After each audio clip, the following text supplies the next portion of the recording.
Horror movie fans are among the most enthusiastic and generous of any genre. They want to see the best in just about any film, and will forgive a lot of bad if a horror flick serves up a few fun kills. But to the same token, there are those films which just have dud written all over them from the jump. And yet, once again proving that our preconceptions can only take us so far, these movies actually ended up being so much better than anyone expected. So I'm Ellie with What Culture here with 10 more horror movies that had no right to be this good.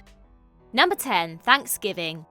Would it have surprised a single person if Eli Roth's 16 years in the making feature adaptation of his fake trailer for a Thanksgiving-themed slasher film originated in the Quentin Tarantino-Robert Rodriguez double feature Grindhouse was a total bust? Pair the lengthy gestation time with Roth's general inconsistency as a filmmaker, and it was reasonable to anticipate mediocrity at best from Thanksgiving, especially with the film being quietly shot earlier this year and released with little marketing fanfare. What a pleasant shock it was then for the movie to end up one of 2023's best-reviewed horror films released by a major studio. A giddily self-aware seasonal slasher which delivered the bountiful gore fans of the trailer expected alongside a wealth of black comedy. Given that Roth's enthusiasm for the concept could have easily wavered over the years and morphed the project into a mere paycheck gig, it was truly unexpected to see an end result so well crafted and genuinely entertaining from start to finish.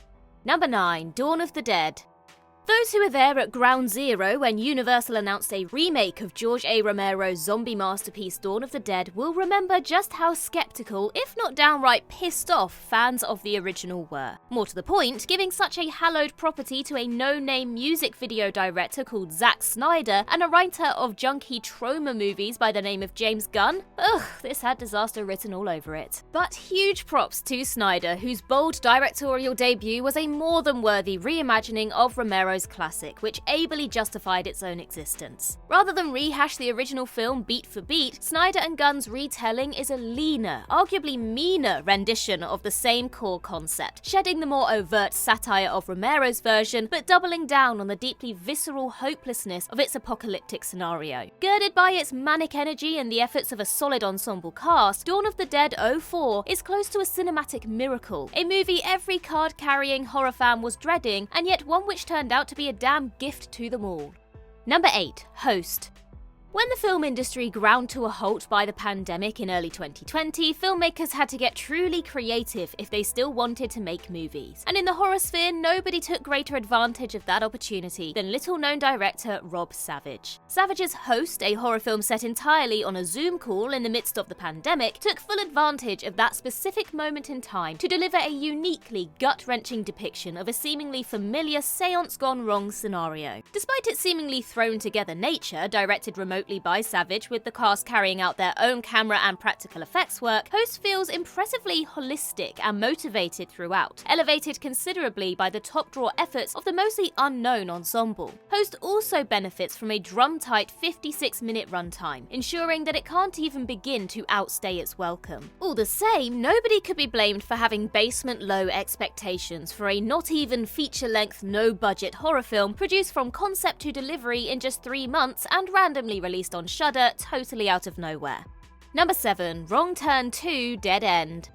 It's not unfair to say that expectations were basically through the Earth's core for Wrong Turn 2 Dead End, a straight-to-video follow-up to 2003's modest backwards slasher flick Wrong Turn, helmed by then-unknown filmmaker Joe Lynch. This had basically everything working against it, including a budget less than one-third of the theatrically released original, yet Lynch did perhaps the one thing nobody expected. He made Wrong Turn fun. Don't be mistaken, Wrong Turn 2 certainly doesn't leave fans wanting for outrageous gore, but it's also an unexpectedly funny film compared to its more serious-minded predecessor, taking satirical potshots at reality TV, yet never quite making the descent into nudge-nudge farce. Lynch didn't have a ton of money to work with, but passion and effort bleed from every frame of this movie, confirming that he tried his damnedest to make an entertaining sequel rather than a lazy, cynical cash-in. 4 increasingly terrible sequels and a not bad reboot later, it remains the best of the series by a wide margin, in turn proving that not all straight-to-video sequels are created equal.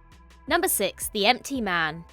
It's almost never a good sign when a movie spends years languishing on a studio's shelf, and so there wasn't much hope for The Empty Man, the directorial debut of David Fincher protege David Pryor. Prior's supernatural horror was shot in the summer of 2017 before atrocious test screenings led Fox to halt its release until October 2020, where it was quietly dumped in cinemas with little marketing fuss. Initial reviews were heavily mixed, which combined with a D+ cinema score seemingly condemned it to obscurity. Yet, word of mouth among horror fans allowed it to enjoy a resurgence once it hit streaming a short while later, where it became something of a bona fide cult classic. And indeed, far from an overhyped film Twitter darling, The Empty Man is a beautifully shot, richly atmospheric horror with one of the most startling prologue sequences of any genre entry from the last few years. Given the studio's reaction to it, you'd be forgiven for writing it off as a worthless dud, yet it's anything but.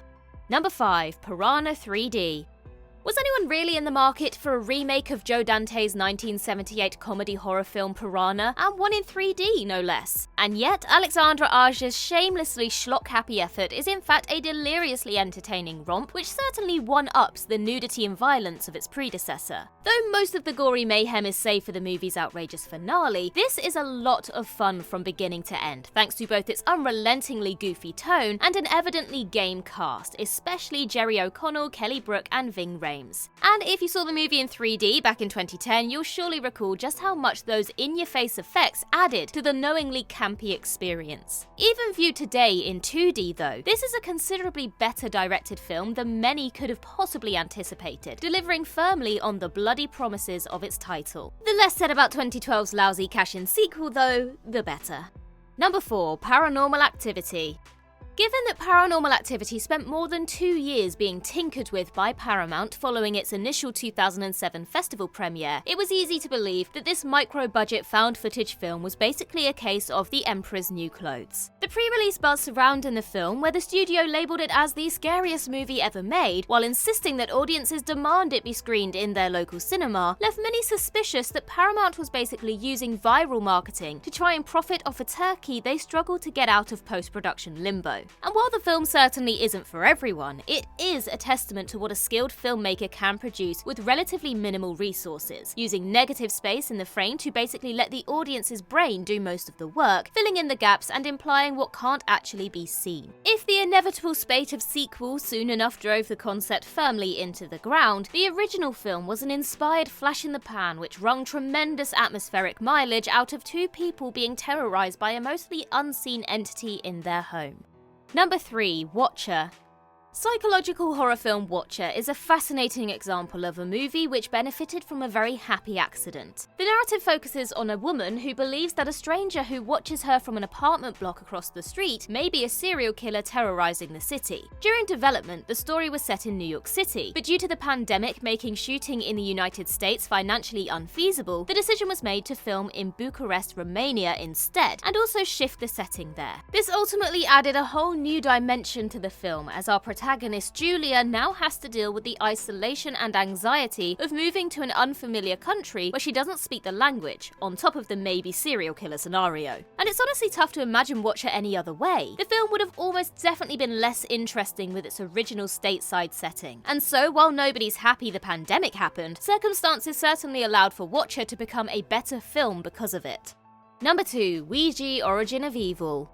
2014's Ouija remains one of the worst major studio horror films of the last decade, enough that nobody could muster much enthusiasm for prequel Ouija: Origin of Evil, even with a talented on-the-rise filmmaker by the name of Mike Flanagan serving as both writer and director. This was admittedly 2 years before Flanagan totally blew up with The Haunting of Hill House, and while it was reasonable to expect that this prequel would surpass the first film, that was really only because the bar was in hell. While far from Flanagan's finest work, Origin of Evil is a huge step up from its predecessor, and shares much of the DNA of his better, later projects, namely character-driven scares and technical mastery behind the camera. It's also headlined by 2 terrific performances from a duo of Flanagan's prominent future collaborators Elizabeth Reese and Lulu Wilson. Given that Universal could have easily hired any old hack to crank out a soulless sequel, as the original grossed over $100 million worldwide regardless of critical reception, it was a pleasant surprise that they actually sought out quality instead. Number 1. Terrifier II. Though the first Terrifier proved an easy success on its mere $35,000 budget, critical and audience opinion was widely divided, with many criticizing its threadbare plot, rough dialogue, and underdeveloped characters, but praising its creative gore effects and David Howard Thornton's performance as Art the Clown. Upfront expectations weren't exactly high for Terrifier 2 to be anything but more of the same. Though once its 138-minute runtime was announced, there was genuine concern it would turn out a horribly indulgent mess. And while Terrifier 2 absolutely could have used some trimming, it is for the most part a tectonic improvement over the first, from the superior screenplay and performances to the extreme gore that's sure to nauseate even the most well-trained of bloodhounds. Armed with just $250,000, filmmaker Damien Leone crafted a genuine slasher epic, and one which was rewarded with an impressive $15.7 million at the box office. As such, Leone is currently in production on Terrifier 3, which is due to release next October.